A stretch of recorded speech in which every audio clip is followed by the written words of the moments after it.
Training camp at long last is here for the Bengals, and if you are excited, show us by liking today's video right now as we break down some surprise cut candidates based on ESPN's 53-man roster projection. Now, the NFL, by the way, is back to one cut day. No more 90 to 85, 85 to 80, down to 53. One cut day, which makes it all the more chaotic. The Bengals roster overall is in pretty good shape. Maybe not the same shocking cut candidates you might see on other projections, but we'll break down 5 players nonetheless, beginning with draft pick Tycen Anderson, a 5th-round pick by the Cincinnati Bengals not that long ago. Remember, he was part of the same draft class as Dax Hill. Didn't make an impact last year for the Bengals, but they do tend to try to give their draft picks as many chances as possible. Now, what was really interesting in this projection by ESPN's Ben Baby is that Sidney Jones was listed as a safety, not a corner. Bengals went 4 deep plus Jones in the projections. There's no room for 6 then. Anderson does offer some decent size. I think he's clearly 4th at best in the pecking order at safety. Obviously, you have Daxton Hill. You have Nick Scott. 3rd-round pick Jordan Battle.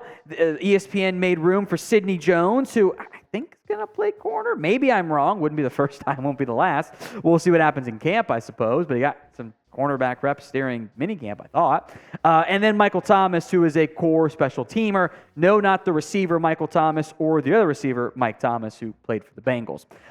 Sidney Jones makes it, basically, is my big takeaway from this one here.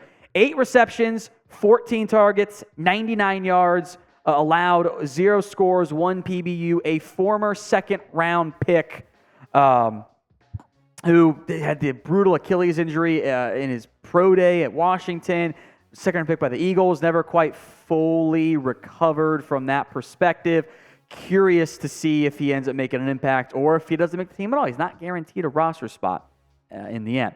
So back to Tycen Anderson, the former 5th-rounder from Toledo. Will he make the Bengals roster? Y for yes, N for no. It is going to be today's pinned comment. So if the ad happens to play here on YouTube, that's cool. You can ignore the ad. Nobody cares anyway. Go vote instead of the pinned comment. Type in Y for yes, N for no. We will stick in the secondary, and despite making room for Sidney Jones, the Bengals did not have Allan George in their roster projection from ESPN.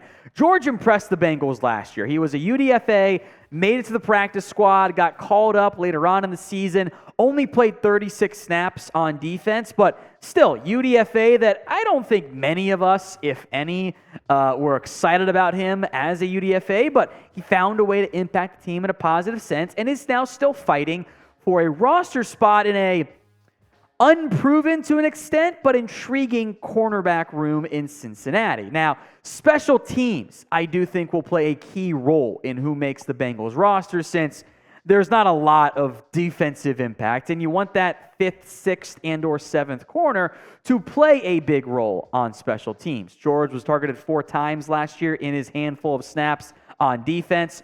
3 receptions, 30 yards, 0 touchdowns, 0 PBUs is worth keeping an eye out for in terms of the roster fight. Here were the 6 the Bengals ended up having on this projection. So Chidobe Awuzie off the PUP list, good news, no surprise there. Cam Taylor-Britt, Mike Hilton, DJ Turner, those guys are roster locked. It's the other 1 to 3 spots that are up for grabs. DJ Ivey, the 7th-round rookie, love his size. Jalen Davis ends up making it as another nickel option, which I found interesting because DJ Turner can play nickel corner for you if you need to. I think he actually might be best as a nickel corner. So much has been made about, is he Awuzie's replacement? It could be Mike Hilton's down the road potentially if you need him to as well. So Davis making the list over George. 2 tackles last year for Davis, smaller guy than George. That was at least a good camp battle to keep an eye out for, which we will. We will have you guys covered with everything going on around Bengals training camp. Hoping to do some preseason watch parties for you guys as well. Hit that sub button, youtube.com/BengalsTV for more free videos each and almost every single day. We'll have you covered everything you need to know about training camp, I promise you. Maybe not the most surprising name, but at least a notable name. Chris Evans, who played only 18 snaps on offense last year but was on the team and does still offer pass-catching talent out of the backfield. That's the thing that Evans does best. And he was drafted, like, he's kind of like a wide receiver playing running back, and he flashed some as a rookie. The hope was year 2 breakout. Did not materialize. Travion Williams out-snapped him by a pretty easy margin from that perspective. The real question here is, how many backs do the Bengals carry, and do they look to add a veteran outside of the organization right now? Evans has had some pass-catching success. 18 catches for 189 yards, 17 carries for 77 yards, 3 total scores. For whatever reason, the Bengals coaching staff did not trust him last year. And in this projection from ESPN, they only go 3 deep at running back. There's Joe Mixon, obviously. Travion Williams, who is the new RB2.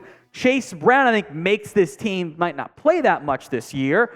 They could still go with 4 backs. I wouldn't be that surprised if they did it, since, they went with 4 in years past, but thin on that area. Only 2 quarterbacks as well. They went heavier other areas like wide receiver, 7 on the projection, 10 offensive linemen, which we'll get to.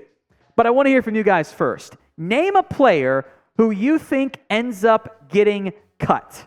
Is it a notable name? Try to focus on those, not, no one cares if, the 5th string tight end gets cut. That doesn't matter that much. But name a player who you think ends up getting cut. Deontay Smith, next up, the former 4th-round pick. I think in general, this is me going on a rant here, we often tend to forget who the players were as prospects if they don't deliver immediately, right? What I mean by that is Deontay Smith, coming out of college, was always viewed as a raw developmental project. Someone who needed at least 2 years to get acclimated to the NFL. Now he's entering year 3.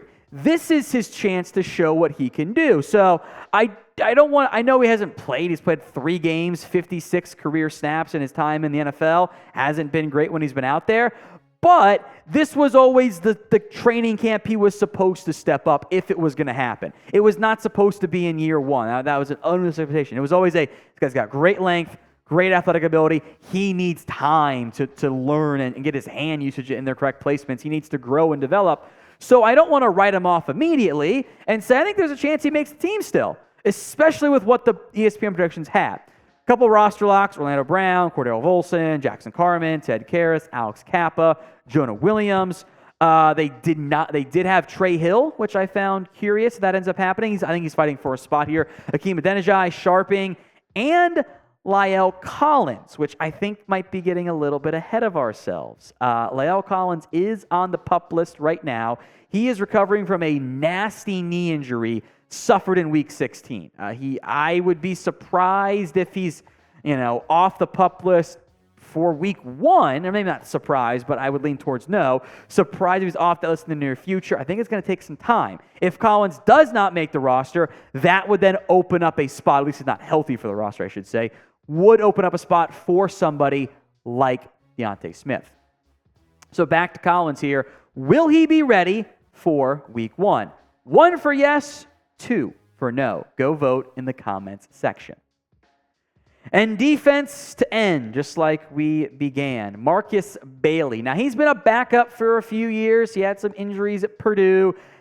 I put him on this list, not because I wouldn't be shocked if he made the team, but I would be a little surprised, even with just of a size positional flex and the usage of mostly 2 linebackers in the modern day NFL, if they only went 4 deep at linebacker. And I talk a lot about special teams around this time of the year because those roster spots from 40-ish to 53, outside of the few exceptions of developmental guys, other positions, you need those guys to be special teamers. 4 linebackers leaves you thin on special teams. I will make note the Bengals would save $1.1 million with a release, a not insignificant sum of money. Bailey's not made a ton of impact plays in his time in the NFL, a couple TFLs, a half sack, 4 PBUs, nothing like, wow, you got to keep him. But you look at what the Bengals have at linebacker in the roster projection.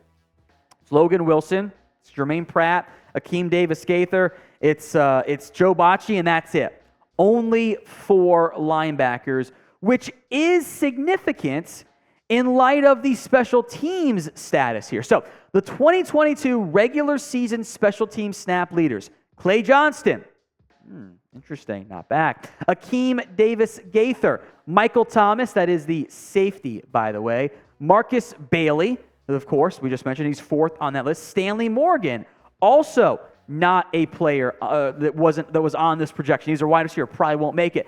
You dump Johnston, Bailey, and Morgan, you're replacing a massive volume of your special team snaps. Might help Bailey make the 53-man roster when it's all said and done.